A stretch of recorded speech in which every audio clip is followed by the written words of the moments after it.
Eto na nga, kagigising lang ng matinong to. Pagkagising ko, naisipan kong mag-almusal at tapos sinundot ko yung camera dahil medyo nalalabuan yata yung camera sa mukha ko. At kahit na walang filter yung gamit kong camera, mabuti na lang at ganito yung rehistro. Kahit na malabo, tanggap naman ng cellphone ko na ganito lang yung itsura ko. Tapos, eto namang anak kong si Kelly Ayen ay nagpaturo sa akin mag-lyre.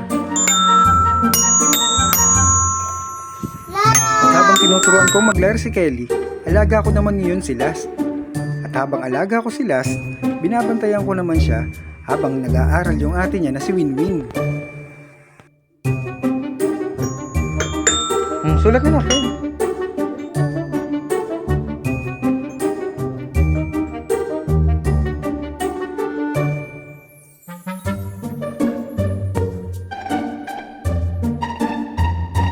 Pagkatapos ko siyang turuan, siguro mga tanghali na to.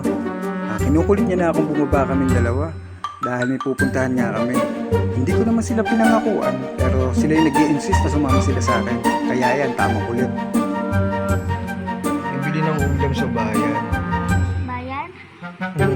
Kasama ako? Tapos may kamit-up kami, bibili ako ng Pa. basta yun na yun, nakalimutan ko. Puto bongbong, tsaka puto kawali. Hindi ako. Yun, aalis kami. Punta kaming bayan. Sama ko yung dalawa. Dalawa makulit. Papa! At habang nasa tricycle kami, ayun, tamang video lang kami dito. Dahil papunta na nga kami ng bayan. At excited na yung dalawa sa pupuntahan namin. Kahit na hindi ko sila gustong isama. At ngayon, nandito na kami sa bayan. Papunta kaming layunan upang tignan yung bilihan ng puto bongbong at ng puto kawali. At doon din kasi kami magmimit nung kamit-up ko. Para doon sa bibilin ko na para sa akin. Sana makita ko kagad siya para makuha ko na yung dapat kong bilin sa kanya. At nagkita na nga kami. Eto na, makukuha ko na yung bibilin ko sa kanya. O, yung kamay ko, bitawan mo! Halos ayaw niya pang bitawan yung kamay ko. Hindi ko na nga na-videohan lahat ng dinaanan namin dahil marami kaming pinuntahan. Bumili kami ng baboy at saka ng mga gulay. Dahil magluluto kami ng ulam mamayang gabi.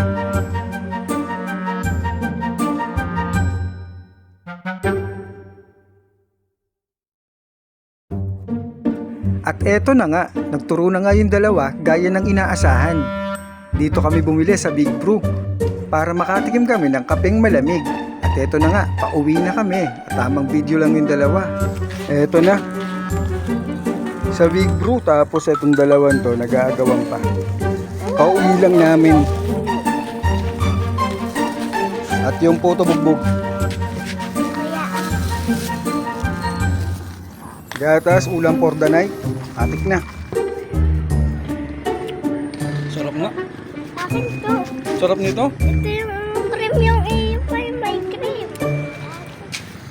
Sarap. Tingnan mo ako na.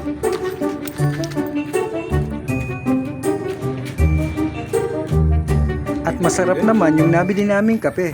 At habang nagkakape yung dalawa, tinikman ko naman yung puto bugbog na nabili namin. Masarap naman siya, kaso medyo malamlam yung pagka-violet niya. Kaya parang di ka aya-aya tignan. At ito na mga sumunod na pangyayari. Tinuruan ko naman yung pamangkin kong si Friska mag-lyre. Kagaya ng anak kong si Kelly dahil parehas silang kasali sa lyre.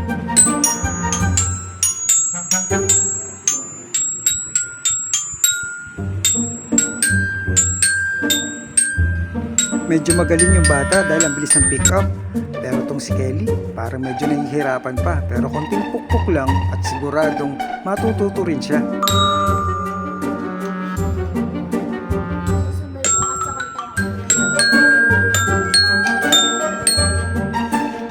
Eto na, magluluto naman ngayon yung matinong to. Dahil ako nakatoka na magluto ng hapunan. Medyo tinime-lapse ko na lang siya dahil medyo mahaba yung video. Pinaiksi ko na lang din para din hindi masyado nakaka-boring panoorin. At naisalang ko na yung baboy. Pinapakuluan ko na kasabay nung gabi at nung sibuyas. Eto, nagsisimula na siyang kumulo. Sana mabilis lang dahil nagugutom na ako. Salamat naman at naluto na. Ayun, makakakain na. Konting pakulo na lang at makakakain na.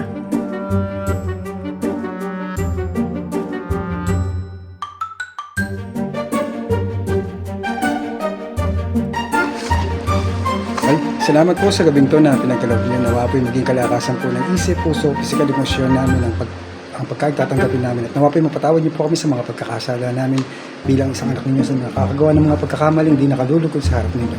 At yan na nga, maraming salamat. Matuto tayong manalangin bago kumain upang lalo tayong pagpalain. O paano mga kaibigan, hanggang sa susunod, paalam!